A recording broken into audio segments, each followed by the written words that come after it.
Welcome into Starcade Media, everybody. I'm Noah Gronniger.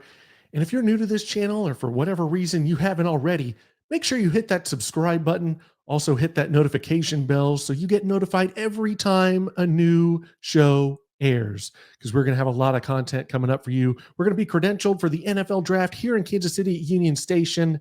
So please make sure that you stay tuned to everything that we've got for you here at Starcade Media.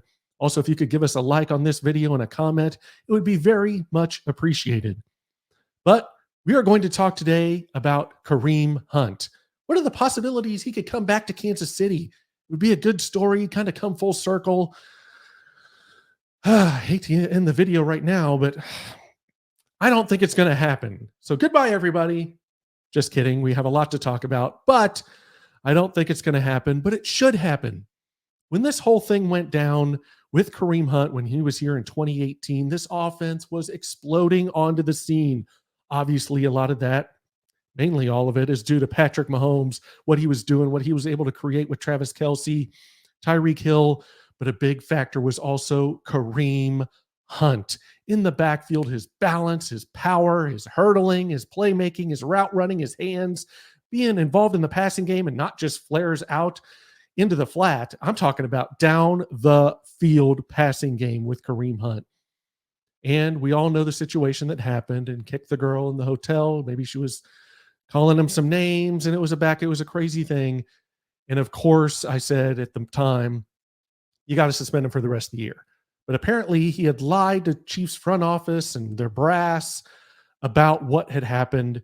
And the Chiefs got rid of him because they couldn't handle that lie. And I said, okay, at first when it happened, suspend him for the rest of the season. And then if the lie is so bad, and apparently it was, because that's why the Chiefs released him, then maybe you suspend him into next season for the lie. 2, 4, 6, 8 games, whatever you feel like will teach him his lesson. But I don't think you can get rid of that weapon on offense, especially with Patrick Mahomes ascending and growing. I thought that was a big mistake. Obviously, they end up winning 2 Super Bowls in these first 5 years of Patrick Mahomes starting. So you can't really complain that much about it. Damian Williams stepped up nice. But as long as you don't talk to me about a moral high ground that the Chiefs stand on, then I'm okay. And why do I say that? Because the Chiefs drafted Tyreek Hill in the 5th round out of West Alabama. But wait, I remember Tyreek Hill at Oklahoma State. What happened? I think we all know the story about what happened at Oklahoma State with him and his pregnant girlfriend at the time. And that's why he dropped to the 5th round. That's why he transferred to West Alabama. And the Chiefs took a chance on him. Andy Reid in his career has taken a chance on a guy like Michael Vick, who spent 2 years in Leavenworth prison for the dogfighting ring and hanging electrocuted horrible things to dogs and burying them when they weren't up to snuff in the dogfighting ring or got killed in the ring. Horrible things. And Andy Reid gave him a chance. So I don't really want to hear that the Chiefs stand on this moral high ground, and because what Kareem Hunt did in the lie, they just had to move on from him because he doesn't fit their culture. And I think they took the lie so seriously, and I don't know what that's from. It's a young kid who made a horrible mistake, should have been punished, but I can't really hold that lie so much against him that we've got to release him and cut him. I would put that as part of the suspension like I talked about, but I would not say that that is something that he can't come back from and is so unforgivable with a young kid who's got this career. He's made his dream come true. He's in the NFL. He made this horrible mistake. He's scared, I'm sure, about losing his career and what's going to happen. So yes, he lied. Was it the right thing to do? Obviously not. But I just don't think the Chiefs can stand on this moral high ground. And here's another reason. I'm going to show you a video of a guy a Chief signed. Now, he was only a Chief for 9 days because he got in trouble again right after the Chiefs signed him for assault with a deadly weapon. But the fact that the Chiefs even signed this former first-round pick out of Ohio State, many of you probably know who I'm talking about, from the Las Vegas Raiders, Damon Arnett. He was on Instagram, on social media, threatening a fan who I guess was in his DMs trolling him. He was threatening to kill him with assault weapons, with guns. And the Raiders released him. The Raiders said, we cannot have anything to do with this guy. And the Chiefs said, we are bringing Damon Arnett. We signed him to a future reserve contract.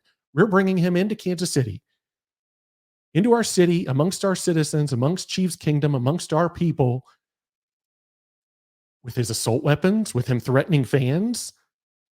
That's okay with them, but what Kareem Hunt did in his lie is not. And that is crazy to me. And I will always say that. I've been saying it for years. This is the first time I'm really coming on video and doing a video about this, because Kareem Hunt is a free agent from the Cleveland Browns.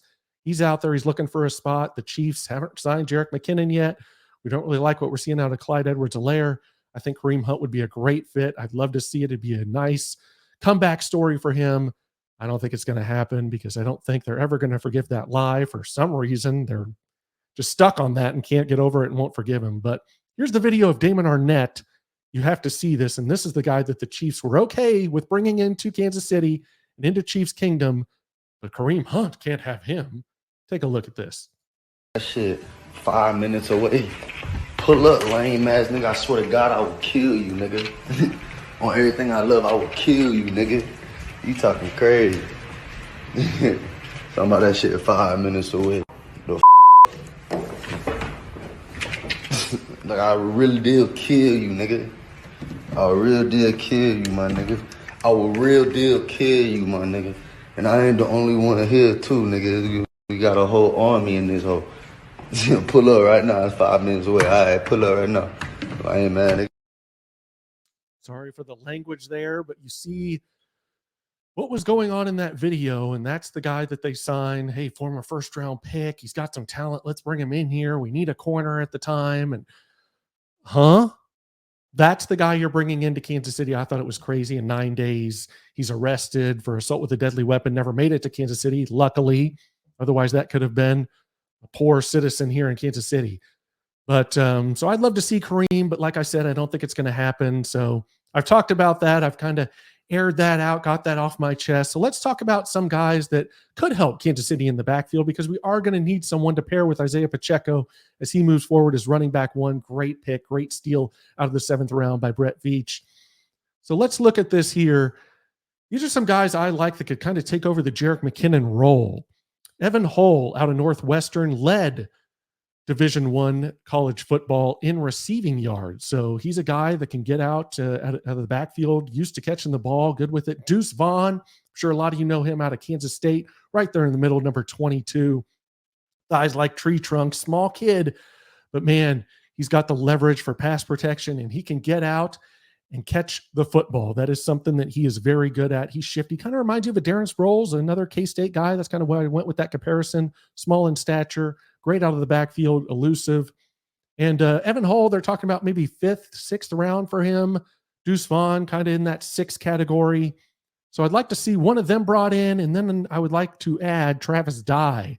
You see him there, that 3rd picture, number 26 out of USC. Started his career at Oregon, transferred over to USC. And when Lincoln Riley got there, Caleb Williams, we all know what great quarterback he is, and he's going to be the number 1 pick next year coming out of USC. But Travis Dye is a guy who's really good out of the backfield, really good with his hands, running routes, tough between the tackles. It's just really good all-around running back. Unfortunately, he's had some injuries here and there. He fractured his ankle on November 11th of last year, so he is coming off that. So he's kind of a 7th round, maybe an undrafted rookie free agent kind of guy. So I'd like to see either Evan Hull and Deuce Vaughn drafted for their prowess. Like I said, Evan Hull was number 1 in receiving yards. Deuce Vaughn was number 4 in the nation in receiving yards for a running back. So those are some guys I like in the draft to help out this running back core. And of course, I'd love Kareem Hunt. And I don't have any skin in the game. I've never met Kareem Hunt. Oh, I don't know how that got in here.